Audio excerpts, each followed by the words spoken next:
Millet Marvels, changing the way world eats by Tenali Double Horse.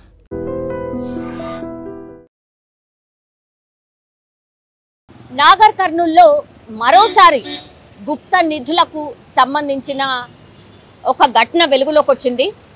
అదేంటి అంటే గుప్త నిధులు ఎక్కడున్నాయి ఏంటి అని నాకు తెలుస్తుంది, నేను చెప్పగలుగుతాను అని నమ్మబలికి ఒక అతని దగ్గర నుంచి ఈ రంగస్వామి అనేటటువంటి వ్యక్తి 5 లక్షలు తీసుకున్నాడు.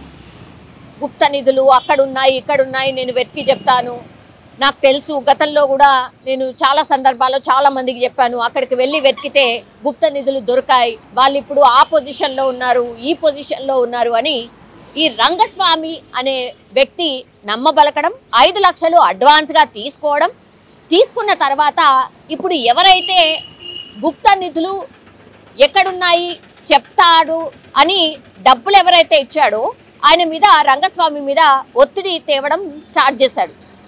ఇప్పుడు ఈ వ్యక్తి పేరు వచ్చేసి పులేందర్ గౌడ్. ఈయన చేపల వ్యాపారం చేస్తూ ఉంటాడు. మరి వీళ్ళిద్దరికీ ఎలా పరిచయం ఉంది ఏంటి అనేది కూడా పూర్తి స్థాయిలో సమాచారం అయితే బయటికి రాలేదు. బట్ ఈ పులేందర్ గౌడ్ ఈ గుప్త నిధులకు సంబంధించిన నిధులు ఉంటాయి, ఆ నిధులు మనకు దొరకచ్చు, కరెక్ట్గా చెప్పే పర్సన్ ఉంటే అది ఏమీ అసాధ్యం కాదు, గుప్త నిధులు ఎవరికైనా ఎప్పుడైనా ఎక్కడైనా దొరకచ్చు, కానీ కొంచెం దాని గురించి తెలిసిన వాళ్ళు చెప్తే కరెక్ట్గా ఉంటుంది అని చాలా నమ్మకంగా ఇప్పుడు రంగస్వామి దగ్గరికి వెళ్ళి చెప్తే 5 లక్షలు తీసుకున్నాడు రంగస్వామి. ఆ తర్వాత రేపొస్తా మాపొస్తా, నేను ఇంకా వెతుకుతున్నా, నాకు ఇంకా కలలో కూడా కనిపించలేదు, ఆ గుప్త నిధులు ఎక్కడున్నాయి ఏంటి అనేది కూడా నాకు తెలవాలి అని అట్లా కాలయాపన చేస్తూ వెళ్తూ ఉన్నాడు. దీంతో ఇంకా ఓపిక పట్టలేక ఇప్పుడు పులేందర్ గౌడ్ ఎవరైతే 5 లక్షలు రంగస్వామికి ఇచ్చాడో ఒత్తిడి చేయడం స్టార్ట్ చేశాడు. నువ్వు నెలనో 2 నెలల్లో ఎప్పుడో నువ్వు గుప్త నిధులు ఎక్కడున్నాయో చెప్తా అన్నావు కదా, మరి ఇంతవరకు చెప్తలేవు, 5 లక్షలు నీకు ఇచ్చిన పైసలన్నీ వేస్ట్ అయినాయి కదా, నా పైసలు తిరిగి ఇచ్చేయని ఒత్తిడి చేయడం స్టార్ట్ చేశాడు. దీంతో ఏం చేయలేక ఈయన రంగస్వామి ఏం చేశాడు, నువ్వు ఇంకో 5 లక్షలు ఇస్తేనే నేను ఆ గుప్త నిధుల జాడ ఏడుందో నేను చెప్తా, లేకపోతే నేను చెప్పను.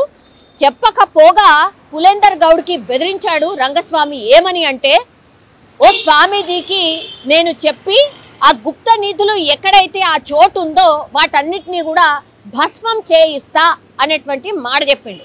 ఆల్రెడీ 5 లక్షలు ఇచ్చుకున్నాడు, ఇంకో 5 లక్షలు డిమాండ్ చేయడమే కాకుండా రంగస్వామి ఉల్టా పులేందర్ గౌడ్ ఆయనని బెదిరించడం స్టార్ట్ చేశాడు. నువ్వు ఒకవేళ ఇంకో 5 లక్షలు ఇవ్వకుంటే పూర్తి స్థాయిలో ఈ గుప్త నిధులు ఎక్కడైతే ఉన్నాయో వాటన్నిటిని కూడా ఒక స్వామీజీతో నేను భస్మం చేయిస్తా అని బెదిరించడంతో ఇంకా పులేందర్ గౌడ్కి కోపం తారస్థాయికి చేరుకుంది. యాక్చువల్లీ గుప్త నిధులు అనేదే అసలు ఒక మూఢనమ్మకమా?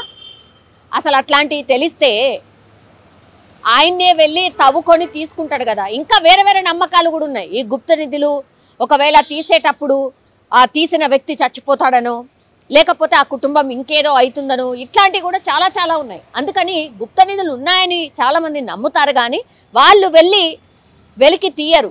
ఎవరినో ఇప్పుడు రంగస్వామి లాంటి పర్సన్ని ఇన్వాల్వ్ చేస్తూ వాళ్ళ ద్వారా తీసుకుంటారు. ఇప్పుడు ఈ స్టోరీలో కూడా అదే జరిగింది. నాగర్ కర్నూలుకి సంబంధించిన ఈ ఇన్సిడెంట్ బయటకు ఎందుకు వచ్చిందంటే, ఇప్పుడు ఇలాగే రంగస్వామి అట్లనే చేస్తున్నాడు, ఇంకా నన్ను బెదిరిస్తాడా అని పులేందర్ గౌడ్ కోపం పెంచుకొని ఇంకో 4గురితోని కలిసి రంగస్వామిని దావతుంది రా, నేను ఇక్కడ నిన్ను కలుస్తాను అని రంగస్వామిని దావత్ పేరు మీద పిలిపించడం జరిగింది. ఇప్పుడు పులేందర్ గౌడ్తో పాటు ఇంకో 4 స్నేహితులు కూడా ఆ దావత్లో పాల్గొన్నారు. దీంతో ఆల్రెడీ పథకం ప్రకారమే ఖచ్చితంగా రంగస్వామిని చంపాలి అని పులేందర్ గౌడ్ డిసైడ్ అయ్యింది. దీంతో ఆయన రాగానే ఆయన తాగినటువంటి కళ్ళు కావచ్చు, లేకపోతే ఆయన తిన్నటువంటి ఫుడ్లో కావచ్చు, మత్తు పదార్థాలని కలిపిండు. దీంతో కళ్ళు తాగిండు, అట్లాగే ఆ ఫుడ్ని కూడా తిన్నాడు రంగస్వామి. అపస్మారక స్థితిలోకి చేరుకున్నాడు. దీంతో దగ్గరలో ఉన్నటువంటి అటవీ ప్రాంతం ఏదైతే ఉంటుందో ఆ అటవీ ప్రాంతంలోకి తీసుకువెళ్ళి అది పూర్తిగా ఒక మామిడి తోటలోకి తీసుకువెళ్ళిన తర్వాత ఇనుప రాడ్తోనే రంగస్వామి నెత్తిపైన కొట్టి ఆల్రెడీ ఎక్కడైతే అతన్ని పాతి పెట్టాలో గుంట కూడా తవ్వి పెట్టుకున్నారు పథకం ప్రకారం.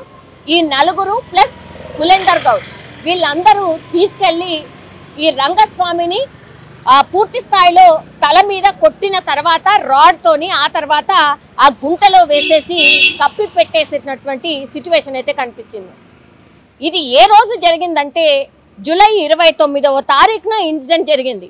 29వ తారీఖున ఈ అంటే పులేందర్ గౌడ్ రంగస్వామిని కలుద్దాం రా అని పిలిపియడం, ఆ ఫ్యామిలీకి కూడా ఇప్పుడు ఈ రంగస్వామి ఫ్యామిలీకి 2 కొడుకులు, 1 కుమార్తె, అట్లాగే భార్య ఉన్నారు.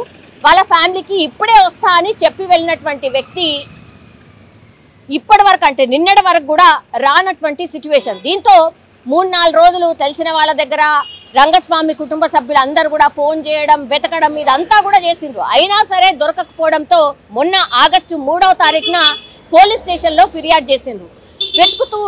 వెతుకుతూ ఉండగా ఎందుకో మరి డౌట్ వచ్చింది ఈ పులేందర్ గౌడ్ మీద. ఎందుకంటే ఈ డబ్బుకు సంబంధించిన లావాదేవీలు ఫ్రీక్వెంట్గా పులేందర్ గౌడ్తో రంగస్వామి మాట్లాడడం ఇదంతా భార్య చూసింది కాబట్టి పోలీసులకు ఇన్ఫర్మేషన్ అయితే ఇచ్చింది.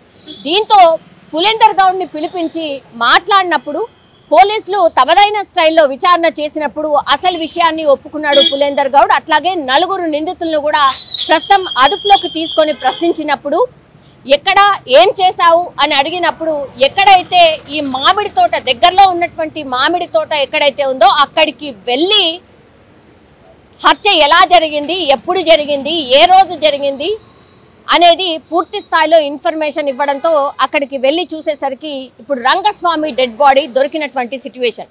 కేవలం గుప్త నిధులు ఉన్నాయి అని ఒక మూఢనమ్మకంతో పూర్తిగా ఒక కుటుంబాన్ని అల్లకల్లోలమే చేయడమే కాకుండా ఒక పర్సన్ని చంపినటువంటి సిచ్యువేషన్.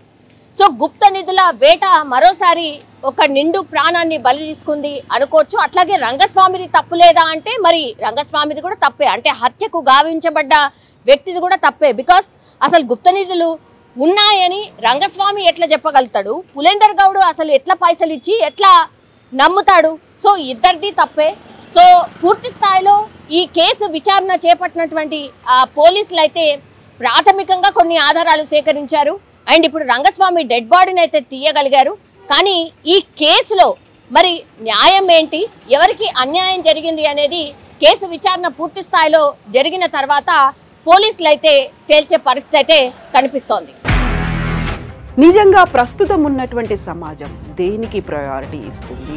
ఆర్థిక సంబంధాల చుట్టూ మాత్రమే తిరుగుతోంది. మళ్ళీ ఎన్నికలంగానే చాలా విరక్తి కలుగుతున్నాం. మంచి అనిపిస్తుంది కదా, లేడీస్ కూడా ఛాలెంజింగ్ జాబ్స్ చేసినప్పుడు చాలా బాగుంటది. ట్రాఫిక్ అసిస్టెంట్స్ గా నియమించిన ట్రాన్స్జెండర్స్ అందరితో సాల్యూట్ చేయించుకుంటున్నారు. ఫుడ్ డెలివరీ ఇవ్వటానికి వెళ్ళినటువంటి డెలివరీ బాయ్ అనిల్ పై కళ్ళ ముందు